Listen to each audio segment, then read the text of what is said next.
Sa mga kapatid, welcome sa ating morning revival preview.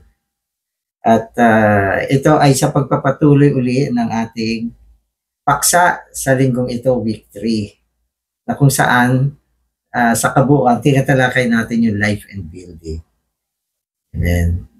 So magbabasa na ako ng mga Bible verses natin. So hindi na siya sa Peter, kundi sa Corinthians na. 2 Corinthians 4:12, 10, 13. So then death operates in us, but life in you. Amen. So ito, maiksing verse ito. Pero hindi ganun kadaling ipaliwanag. Sabi niya, habang ang kamatayan ay gumagawa sa akin, ang buhay naman ay sa inyo. So mga expression na hindi pangkaraniwan. Hindi pangkaraniwan. So mamaya magbigay tayo ng konting paliwanag tungkol dito na nawabigyan tayo ng karunungan ng Panginoon para mas mapasukan natin yung mga ganitong pananalita na madalas hindi natin nararanasan. 10:13, but we will not boast beyond our measure, but according to the measure of the rule, which the God of measure has apportioned to us, to reach even as far as you. Amen. O ito. So ito, binabanggit yung measure. Measure na binigay sa atin ng Diyos. Tayong lahat kasi sa loob ng katawan, meron tayong tinatawag na sukat. At yung sukat na yan, ang Diyos mismo ang sumukat niyan. Mas madali siya maintindihan pag tinignan natin yung katawan. Di ba yung katawan binubuo ng iba't ibang bahagi. Bawat bahagi may sukat siya. At meron siyang portion, bahagi na binigay sa kanya sa paglilingkod, sa paggawa, sa kakayahan. Sukat lang yan. At hindi ka dapat lumampas sa sukat na ibinigay sa iyo. So yun yung ibig sabihin ng sukat. Halimbawa, ang mata may sukat siya. Ang kaya niyang gawin ay tumingin. Bagamat sasabihin natin, isa sa mahalagang function sa katawan ay ang pagtingin. Kasi pag nawala na yung paningin, naku, magiging mahirap sa katawan ang gumalaw. Subalit yung mata, pwede rin niya sabihin na limitado lang din yung kanyang sukat. Ano ibig sabihin yan? Hindi niya kayang gawin yung mga ibang function ng katawan. Yung pagtingin, kaya niya. Yun ang sukat na binigay sa atin. Kaya tayong mga believer na nasa loob ng katawan ng Panginoon, kailangan meron kang pagkilatis tungkol sa sukat na binigay sa iyo ng Panginoon. Huwag mong lampasan yan. Huwag mong pilitin na lumampas ka sa sukat. Pwede ko sabihin, ito ay may kinalaman din sa mga gift na binigay sa atin ng Panginoon, maski mga natural gift na binigay sa atin ng Panginoon. Nakapaloob din niya sa sukat natin sa loob ng katawan. Kasi minsan napapansin ko, may mga kapatid na pumapasok sa mga paglilingkod na wala naman silang sukat o kakayahan sa mga area na yun. Huwag natin gawin yan. Ibigay natin sa mga kapatid yung mga paglilingkod. Huwag tayong lumampas. At wag din nating baliwalain yung sukat na binigay sa atin ng Panginoon. Kaya nga madalas sinasabi natin sa loob ng Eklesiya, kailangan ng pagiging tapat. Tapat. Ibig sabihin, faithful ka. Sa lahat ng bagay, dapat tapat tayo. Hindi lang sa pagpa-function, kuminsan maging sa mga material na pag-aalay eh. Iba-iba ang sukat natin dyan. Huwag mong habulin. Yung hindi mo kaya, hindi mo sukat. Sapagat magiging mahirap din para sa iyo. Yun ang ibig ko sabihin. At huwag naman natin sabihin na maliit lang yung sukat ko. Hindi ko na lang ibibigay kasi wala naman yan eh. Baliwala lang yan eh. Hindi din magiging maganda yan sa paningin ng Panginoon. Dapat tapat tayo kung ano yung binigay na sukat sa atin ng Panginoon. Tapat ka sa bagay na yan. So yun yung ibig ko sabihin. Sapagkat sa Diyos, palagi niyang nirirespeto ang katapatan ng mga believer. Di ba? Sa huling panahon ng paghahatol, sabi niya, tapat na alipin. Ginamit niya yung salitang tapat. Nang ibig sabihin, kung ano yung portion na binigay sa kanya ng master niya, naging tapat siya doon. Kaya pahalagahan natin itong sinasabi natin. Tapos dito sinasabi ni Paul, ang pwede lang niyang ipagmalaki ay yung tungkol sa sukat na binigay sa kanya ng Panginoon. Yun lang. Ibig sabihin, wag mo nang pasukan yung mga hindi naman pinigay sa iyo ng Panginoon. Kaya mapapansin niyo, ang buhay katawan ang eklesiya, madaming paglilingkod na pwedeng i-delegate sa mga kapatid. At magandang bagay din na marunong tayong mag-delegate ng mga service sa loob ng church. Nakita mo isang kapatid, pwede ba siya magamit sa isang particular na gawain? I-delegate mo sa kanya yan. At alagaan natin siya, ipag-pray natin siya, pasayahin natin siya sa loob ng eklesiya. Magiging blessing din siya sa church life natin. Minsan nga nakikita ko sa church life pag tumingin ako, ang daming work na ako hindi ko kakayanin yung mga gawa na yan, mga ginagawa ng mga kapatid, hindi ko kaya yan. Mabuti na lang, Lord, binigyan mo kami ng mga kapatid na mga ganito, ganyan, may mga kakayahan sa iba't ibang klaseng paglilingkod. At dyan nabubuo yung church life. Amen. Okay, magbabasa na ako. When we are under the killing of the Lord's death, His resurrection life is imparted through us into others. The impartation of life into others is always the issue of our suffering, the killing of the cross. So ito yung unang verse na binasa natin na sinasabi rito, kung ang kamatayan ay gumagawa sa atin, yung buhay na ibabahagi sa iba. Ito naman, pwede ko sabihin, ay sitwasyon. Hindi ba okay, sabihin natin yung mismong Panginoong Jesus. Kung hindi siya namatay, hindi niya maibabahagi yung buhay. Kung hindi siya namatay, walang pagkabuhay na muli. Kaya kailangan dumaan siya sa kamatayan upang sa pamamagitan nitong unique na aspekto na ito na kamatayan na tinatawag, ay mapalaya yung buhay niya. Ngayon, itong verse na ito, medyo hawig din siya sa karanasan natin. Nakatulad ni Pablo, si Pablo ay nadala sa kamatayan ng Panginoon. Nagdusa siya sa loob ng kamatayan ng Panginoon. So yung kamatayan binabanggit dito, pwede natin sabihin, ito yung suffering na dinaanan ni Paul at ito rin yung mga limitations na isinaayos ng Panginoon sa buhay niya. Upang sa gitna ng mga suffering, limitations, okay, pagtutuos na ginawa ng Panginoon upang supilin ang laman, yung buhay na muling pagkabuhay na ipalaya niya at naging pagpapala yung buhay sa mga kapatid. Hindi ko alam kung kaya niyong intindihin itong mga ganitong pagsasalita. Pero kung hindi man, kahit paano, medyo may konti tayong pangunawa.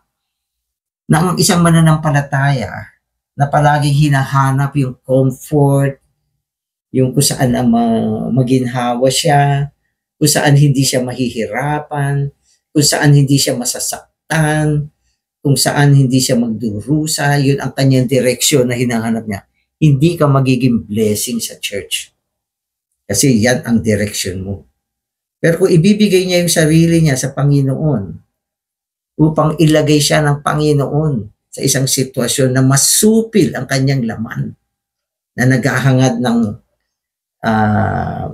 ginhawa, maayos na kapaligiran na gusto niya, maayos na buhay na gusto niya.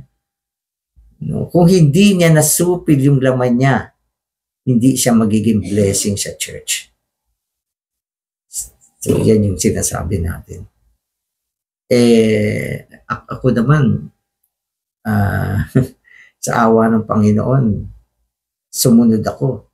Kaya kung saan-saan ako nakarating eh. ang tagal ko sa Baguio, naka-10 taon ako dyan. Hindi ko yan pinili. Hindi ko pilinano yan. Nag-serve ako bumalik uli ako sa Malabon ng ilang panahon. Napunta ako ng Pampanga. Hindi ko alam ba't ano ginagawa ko doon. Mga lugar na hindi ko naman lugar talaga. Papunta ako ng Mabalacat. Yung kapaligiran ko, hindi naman ako Kapampangan. So yung sarili ko, nilagay ko lang sa ganyan. At siyempre, ayoko na rin banggitin yung mga dinaanan natin. Napunta ako sa Angeles. Mahigit 10 taon din ako dyan. Napunta ako ng San Juan, Metro Manila. Sabi nila, naka 14 years. Tapos nandito naman ako ngayon sa Malolos. No, para bang yung life natin, yung Lord ang nagmamaniubra. Dito kanya nilagay. Amen. Sige, Lord. Ito yung service mo. Amen, Lord. At alam niya kung ano yung best sa atin. Dapat huwag nating takasan ang mga bagay na ito. Pero takasan mo man yan, andyan pa din yung kamay ng Panginoon sa iyo. Minsan nga mas lalo pang humihigpit at tumitindi ang kamatayan dahil sa paglihis natin sa mga inaayos sa atin ng Panginoon. Yung asawa ko, diba? Maski na hindi mo nagugustuhan yung ugali, inaayos siya ng Panginoon para sa iyo. Mahalin mo yan. Pasayahin mo. Mga sister, pagluto nyo sila ng magandang food. Yan ang inaayos ni Lord eh. At huwag tayo mag-isip na lisanin yung mga inaayos niya sa atin. Ito, paayo ko lang sa inyo to. Huwag kayong gagalaw para lisanin kung anong sukat, anong uri ng kapaligiran nilagay tayo ng Panginoon. At kung nakakaranas tayo ng suffering, na pwede natin sabihin, ang pagdurusa ng kamatayan ng Panginoon, yung buhay, maiaahin mo. Pero pag wala yan, anumang gawin mo, diba? Kasi i-release mo yung spirit mo. Minsan walang buhay na dumadaloy. At alam mo yan, ramdam mo yan. Kaya, yun, mahirap ipaliwanag at minsan mahirap din intindihin. Amen. We should not think that Paul was so spiritual that he was altogether different from us. Even he had to learn to take the Lord's restriction. For example, Paul wanted to go to Rome, but he did not expect to go there in bonds. Furthermore, he told the believers at Rome that he expected to go to Spain by way of them. But Paul never went to Spain, and he arrived in Rome in bands. Those bands were the Lord's measure, his limitation. God did not measure out Rome to Paul in a free way. Instead, God led him there as a prisoner. Yes, Paul was in Rome, but he was there in prison. That imprisonment was a restriction. God is sovereign, and whatever happened to Paul was under God's sovereignty. This means that Paul's bonds and imprisonment were God's sovereign restriction. Paul was willing to subject to God's measuring. He neither transgressed this restriction nor rebelled against it. So maganda yung attitude ni Paul sa mga restriction ng Panginoon. Sabi niya, hindi siya tumakas mula sa mga restriction na isinagawa ng Panginoon sa kanya, no? At hindi siya nagrebelde sa Diyos. Ang nagrebelde, yung umaangal. Panginoon, bakit ganito yung inayos mo sa akin? Ayoko to. At kumisan, pati yung mga tao sa paligid natin, nagagalit tayo sa kanila. Bakit ganyan kayo sa akin? Si Paul, walang ganun. Di ba naalala nyo, nasa kulungan siya, hindi niya inaway yung mga jailor doon, sinave pa nga niya eh. At doon, nabuksan yung pintuan, naglumindol, hindi siya umalis. Kala ng jailor, tumakas na sila, hindi, sabi niya, hindi kami umaalis dito, nandito pa rin kami. So, hindi siya nag-struggle laban sa pagsasaayos ng Panginoon. So, madaming restriction. Gusto niya pumunta sa Rome, yun yung gusto niya. Hindi ko alam kung natural yan o hindi. Nakarating nga siya ng Rome, pero may kadena siya. Siya ay nasa ilalim ng husgado, ng paghahatol. At ito ay inayos ng Panginoon para sa kanya. Hindi rin siya nakarating ng Spain ng ayon sa kanyang plano. Nakarating siya ng Rome na isang bilanggo na may gapos. Noong araw, yung mga bilanggo, may gapos yan. Kadena yan. Nakakadena. Ang tingin ko pati paa at kamay may kadena sila. Naka-chain sila. Malupit noong araw. Panahon niya ng Roman Empire. Ngayon, yung mga, minsan pati pag nakakulong sila, may chain pa din. Siyempre, sa panahon natin ngayon, yung mga nakinukulong, wala naman chain. Pag nilalabas, nilalagyan lang ng handcuff. So, yun yung meron. Pero si Paul, isang lingkod ng Panginoon, kagalang-galang na tao, pero sa ilalim ng paglilimita sa kanya ng Diyos, ginawa siyang isang taong may kadena. At lahat ng ito ay isang suffering, no, sa pagkatao. Ito yung sinasabi niya, siya ay nagdusa sa ilalim ng kamatayan. No, hindi naman physical na death yan, kasi pag physical yan, hindi ka na magdudusa. Pero yan ay kamatayan na may pagdurusa. So pagdurusa ay pwede natin ituring na isang kamatayan na hinanda ng Panginoon upang limitahan tayo. At ang kanyang paglilimita sa atin ay upang supilin ang ating laman. At tayo ay makapaghain ng buhay. Kaya hanggang ngayon si Paul wala na, 2,000 taon na nakakaraan. Yung mga letter niya, mga epistle niya, nakakatanggap pa rin tayo ng buhay. At yung mga iba dyan, isinulat niya sa panahon ng kanyang pagiging isang bilanggo. Doon siya nagsusulat. Sa labas may pag-suffering, pero sa loob may pagdaloy ng buhay na umabot hanggang sa panahon natin. Diba? Kaya huwag kayong tumakas sa kulungan. Ilagay natin yung sarili natin sa ilalim na restriction ng Panginoon. Huwag mo iwanan yung lokalidad mo. Kung may leading ang Panginoon na umalis tayo sa lokalidad natin, magiging blessing din tayo sa iba pag leading yan ni Lord. Pero pag pag alis mo ay gusto mo lang, may mga gusto ka lang takasan, oh nako. At hindi ka masaya sa lokalidad mo, oh nako. At minsan nag-iisip tayo ng ganyan, buti na lang hindi natin ginagawa. No, kaya ang Diyos pa rin ang Panginoon natin. Amen. Amen. The Lord is especially interested in restricting the young people. If the young ones do not have a heart to serve the Lord, He will stir them up to serve Him. But once they have been stirred up, He will limit them.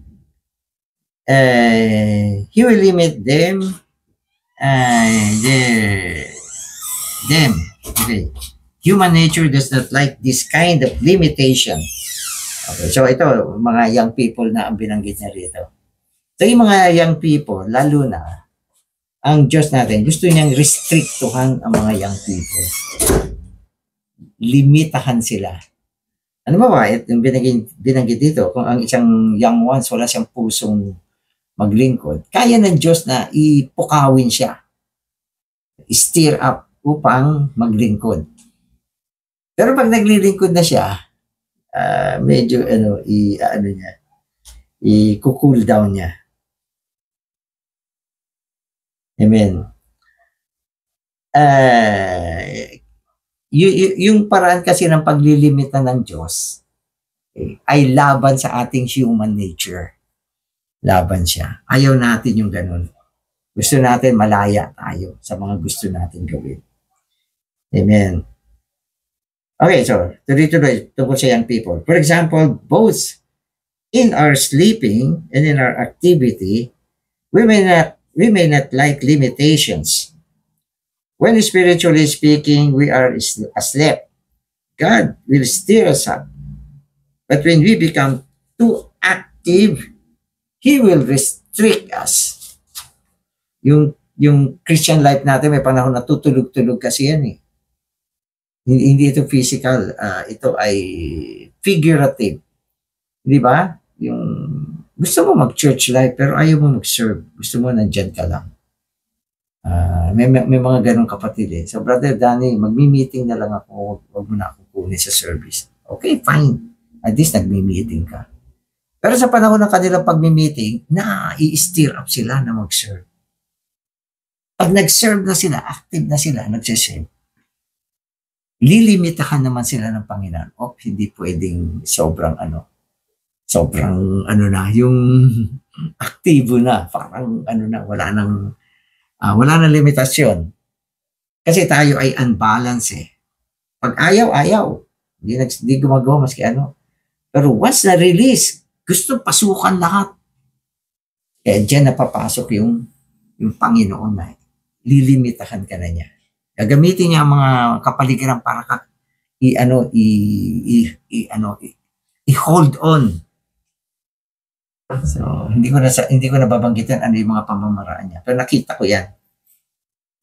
Minsan natuwa ako yung dating dormant na mga kapatid. Nagmi-meeting, upo lang sa likod, biglang na-stir up. Nag-meeting, gusto na talagang bumulusok. Bigla naman may mga pangyayari na parang nawala na ng gana. Amen. So I know some young people who have been offended. Yan. Because God has done this to them. Na-offend sila. So yun na yung limitation. Ganado mag-speak, ganadong maglingkod, biglang na-offend. So natigil yung paglilingkod.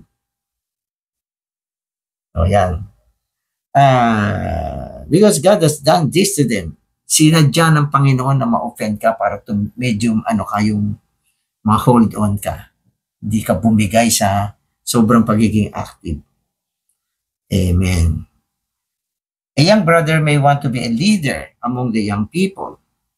If he becomes a leader, he may then want to be a deacon or an elder in the church.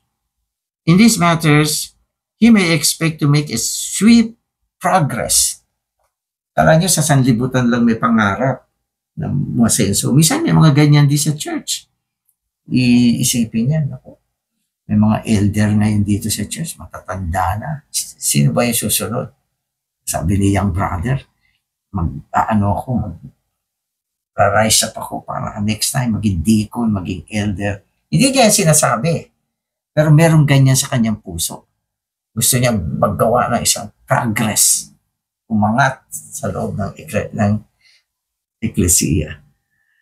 Sasabihin natin, hindi naman masamang mag-desire ng ganyan. Sabi naman ni Paul, he who desires to be an elder desires a good thing. Well, di ba? Maganda nga yung desire niya eh. Pero, ano sabi rito? God's way, however, is first to speed us up and then to slow us down. First to raise us up and then to lower us down. When we are down, He will lift us up. But when we get too far up, He will lower us down. If we can take God's ups and down, we will eventually become useful in His work. Ganun pala. Ups and down, galing sa Panginoon. May mga panahon na ang taas ng spiritual condition mo. Sabi ng Diyos, baba kita muna. Ano mang pilit mo, binaba ka na. Nung mababa ka na, tinaas ka niya uli. Pagtaas mo, biglang binaba ka uli. So mayroong mga ups and down na ang Diyos ang nag-ayos sa atin. Hindi natin pinili yan. Kung tayo masusunod, gusto natin puro up. Mataas lagi, para kang ano, nakahang ka lagi. Gusto mo yung ganun. Nasa third heaven lagi ang spiritual condition natin. Pero hindi nangyayari yun. May panahon ang taas natin na ibababa tayo. Nakataka. Pero sa likod niyan, yung Diyos ang ayos ng buhay natin. So, ganun. Amen.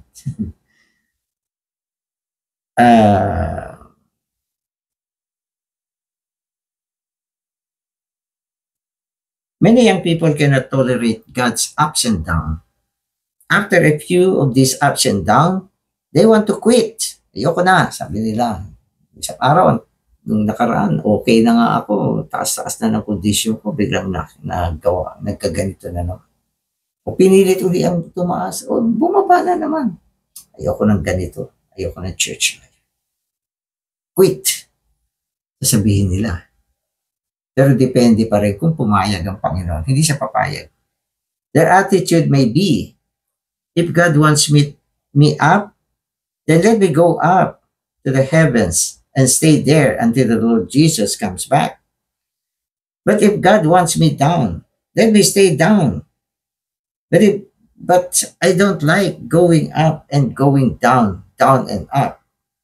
This unhappiness with God's ups and downs is an expression of the disposition of many young people. Yun ang kwento. So yung mga writer dito, dumaan sila sa young people, alam nila yung condition, ups and down, ayaw na ng mga young people yung ganyan. At kalaunan sabi nila, Panginoon ko, itataas mo ako, dun na lang ako. Pero kung ibababa mo ako, tapos tataas mo uli ako, sabihin nila, ayaw ko ng ganito.